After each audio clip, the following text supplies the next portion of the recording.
ನಿಮ್ಮ ಸೇವೆಯನ್ನ ಸಲ್ಲಿಸಲಿಕ್ಕೆ ನಮ್ಗೆ ಓಟ್ ಕೊಡಿ ಕೊಡಿ ಅಂತ ಭಿಕ್ಷೆ ಬೆಳೆದ್ರು ನಾವೆಲ್ಲ ಓಟ್ ಕೊಟ್ಟು ಅಂತ.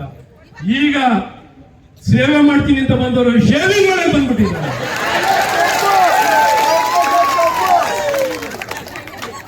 ಹೌದಲ್ವಾ?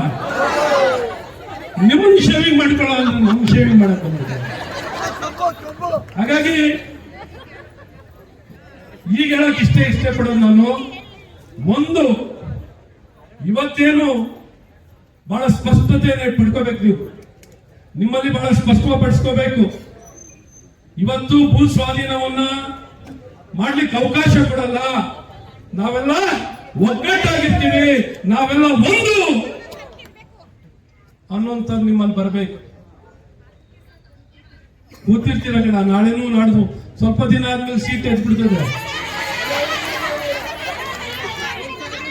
ಇಲ್ಲ, ಬಹಳ ಸಂತೋಷ. ಇವತ್ತು ನಿಮ್ಮ ಹೋರಾಟ ಬಲಿಷ್ಠವಾಗಿರ್ಬೇಕು, ನಿಮಗೆ ನ್ಯಾಯ ಸಿಗ್ಬೇಕು ಅನ್ನೋದು ಬಂದಿದ್ದೀವಿ ನಾವು. ನಮ್ಗೆ ಯಾವ ಸ್ವಾರ್ಥಕ್ಕೂ ಬಂದಿಲ್ಲ. ಸತ್ಯ ಹೇಳಬೇಕು ಅಂದ್ರೆ ಇವತ್ತು ನಾವಿಲ್ಲಿ ಬಂದಿರೋದು ಯಾವುದೇ ಸ್ವಾರ್ಥನ ಇಟ್ಕೊಂಡು ನಾವು ಬಂದಿಲ್ಲ. ಇದ್ಯಾವುದು ಸ್ವಾರ್ಥ ಇಟ್ಕೊಂಡು ಬಂದಿಲ್ಲ.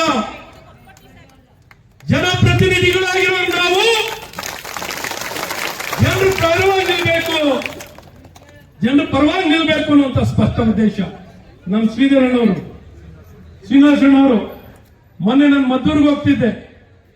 ಮದ್ದೂರ್ಗೆ ಹೋಗ್ತಾ ದಾರಿನಲ್ಲಿ ನನ್ನ ಗಾಡಿ ನಿಲ್ಲಿಸಿದ್ರು, ಹೈವೇನಲ್ಲಿ ನಿಲ್ಲಿಸಿ ಹೇಳಿದ್ರು, ನಮ್ಮ ಹೋರಾಟ ಈ ರೀತಿ ನಡೀತಿದೆ, ನೀವೆಲ್ಲ ಬರಬೇಕು, ನಮಗೆ ಬೆಂಬಲ ಕೊಡಬೇಕು, ನಮ್ಮ ಜೊತೆನಲ್ಲಿ ಇರಬೇಕು, ನಮ್ ನ್ಯಾಯ ಕೊಡ್ಬೇಕು ಅಂತ.